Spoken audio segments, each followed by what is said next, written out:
नमस्ते. मी सौ जयश्री बेलसरे. गत 34 वर्ष ज्योतिष विश्वात कार्यरत आहे. 29 मार्चला शनी बदल होईल आणि रवी, बुध, शुक्र, राहू, शनी व चंद्र सुद्धा मीन राशीत असतील.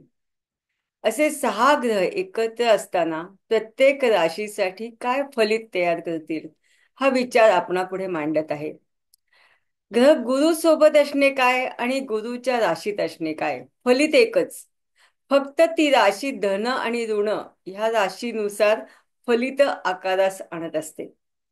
ज्योतिषशास्त्रात धनराशी म्हणजे धन, संपत्ती आणि आर्थिक प्रगतीसाठी शुभ मानल्या जाणाऱ्या राशी.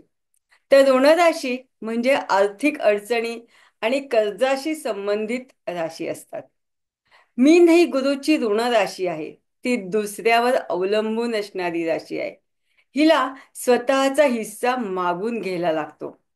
मीन ही राशी गुरु या अर्थविषयक ग्रहाशी निगडीत असली तरी ऋण अर्थाच्या अधिपत्याखाली येते. कारण ही व्ययस्थानाची द्योतक राशी आहे. व्ययस्थान खर्चातून तयार होणारा पैसा, कर्जाचा पैसा, जागतिक व्यापारातून आलेला पैसा, श्रीमंती दाखवण्यासाठी उधळलेला पैसा, दुसऱ्याकडून भीक मागून आणलेला पैसा, रोख किंवा रोख समतुल्य पैसा, अशा अनेक रूपात व्ययस्थानातील पैसा आपल्या पुढे येत असतो. मीनही गुरु या अर्थतत्वाशी निगडीत असल्याने बरीचशी फलित ही प्रत्येक राशीच्या जमा खर्चाशी कशी राहतील याचा अंदाज घेऊया. मेष. मेष राशीच्या व्ययस्थानातील ग्रहांचे एकत्रीकरण खर्च वाढवणारे आहे. या महिन्यात तुम्हाला परदेश गमन घडेल किंवा घरात मंगल कार्य घडेल किंवा स्वतःचे आजारपणही होऊ शकते. पैसा विचार करून खर्च करा. काही भाग्यवान मेष राशीच्या लोकांना गुंतवणुकीची संधी उपलब्ध होईल. धनातील गुरु गुंतवणुकीतील आवक चांगली दर्शवतो, पण गुंतवणूक नसेल तर तंगी आणणारे ग्रहमान. वृषभ. वृषभ राशीच्या लाभातील ग्रह सर्व गोष्टींकडून लाभ दर्शवतात. खर्च कमी आणि आवक जास्त, असाच या ग्रहांचा संदेश वाटतो. निश्चितच याचा फायदा घ्याल आणि योग्य गुंतवणूक कराल. कदाचित तुमची आर्थिक उलाढाल कोटीसम होण्याची शक्यता.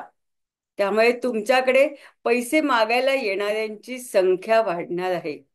थोडे कवडी चुंबक बना. मिथुन. मिथुन राशीच्या दशमातील सर्व ग्रह मिळकत वाढवण्यासाठी निश्चितच जास्त काम करावयास भाग पाडतील. दशदिशांकडे लक्ष ठेवावे लागेल. राशीतील मंगळ सर्व काम व्यवस्थित सांभाळेल. तुम्ही फक्त तुमच्या फायद्याच्याच गोष्टी बनतायत ना, हे बघत राहा. वेळातील गुरु खर्च वाढवित आहे. कंट्रोल कंट्रोल करा अनावश्यक खरेदीला. कर्क. कर्क राशीच्या भाग्यस्थानातील सर्व ग्रह अनेक गोष्टी सहन करून प्रसंगी तोट्यात राहून पुढे आले आहात असे सुचवित आहे. वेळातील मंगळ अजूनही खर्च संपले नाहीत असे सुचवित आहे. विचारपूर्वक खर्च करा. गेलेला पैसा कधीच परत येत नाही. लाभातील गुरु मात्र अनेक ठिकाणी बुडता बुडता वाचवणार आहे. सामाजिक कार्यात सढळ हाताने मदत करू नका. सिंह. सिंह राशीच्या सर्व ग्रह सप्तम स्थानातून अष्टम स्थानात एकत्रित झाले आहेत. अष्टम स्थान तितकेसे शुभ स्थान नाही. येथून मिळालेल्या पैशाला थोडी तरी दुःखाची झालर असतेच. दुःखामागून सुख, अशीच अष्टम स्थानातील ग्रहांची वहिवाट असल्याने दुःख कमी कशी राहतील याकडे लक्ष द्या. दुःख घेऊन येणारी अलक्ष्मी वेळीच थोपवा. अर्थार्जनात नैतिकता सांभाळा. कन्या.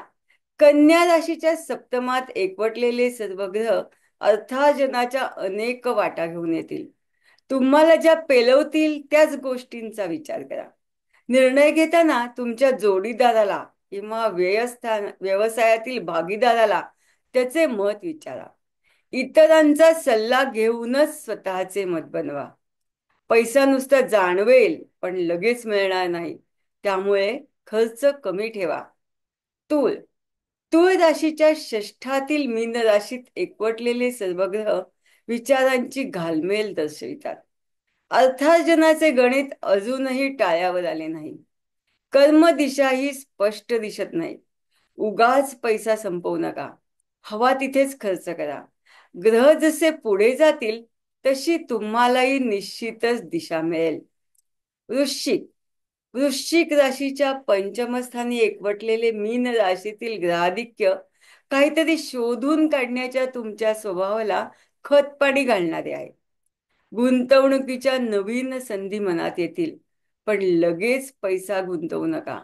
उगाचच कुणावर तरी विश्वास ठेवल्याने व नीट चौकशी न केल्यामुळे पैसा जाण्याची दाट शक्यता वाटते. इंटरनेट फ्रॉडना बळी पडणाऱ्या राशीत तुमचा नंबर लागतो, हे पक्के लक्षात ठेवा. धनु धनु राशीच्या चतुर्थात एकवटलेले सर्व ग्रह गुंतवणुकीसाठी तुम्हास उत्तेजित करतील. फार मोठी गुंतवणूक यावेळेस नको. उगाचच पैसे अडकून राहतील. पुढील 2.5 वर्ष परत मिळतील की नाही याची शक्यता निर्माण होईल. यावेळेस चतुर्थात एकवटलेले ग्रह तुमच्या घरी पाहुण्यांची आवकही वाढवणार आहे. त्यामुळे त्यांची सरबराई करावी लागेल.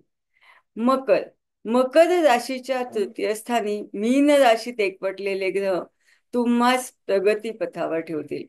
प्रवास होणारच आहे, त्यापासून पैसे कसे मिळतील याचा विचार करा. जग बघत बघत खूप काही शिकून जाल आणि त्याचा उपयोग अर्थार्जनासाठी कराल. कुंभ कुंभ राशीच्या धनस्थानात एकवटलेले मीन राशीतील सर्व ग्रह तुम्ही खूप गब्बर होणार आहात असे दर्शवित आहेत. योग्य विचारपूर्वक केलेली गुंतवणूक निश्चितच दीर्घकाळ फायदेशीर राहील. घर, आई, संतती अशा अनेक कारणांनी खर्च तयार होतील. घाबरू नका, यासाठी पैसेही मिळणार आहेत. फक्त पैसे योग्य कारणासाठी खर्च होत आहेत ना, याकडे लक्ष द्या. मीन मीन राशीतील ग्रहांची भाऊगर्दी गोंधळात टाकणारी आहे. तुमच्याच गुंतवणुकीतले भरपूर पैसे यावर्षी तुम्हाला मिळणार आहेत हे निश्चित. पण सढळ हाताने खर्च करण्याच्या वृत्तीमुळे तुमचे खर्चही वाढणार आहेत. योग्य निर्णयासाठी एखादा सल्लागार नेमा. तर असे हे मीन राशीत एकवटलेले सर्व ग्रह तुम्हा जमा खर्चाच्या दृष्टिकोनातून कसे राहतील याचा विचार आज मी आपणापुढे मांडला. प्रत्यासाला नक्कीच सांगा. माझा नंबर 9371155660.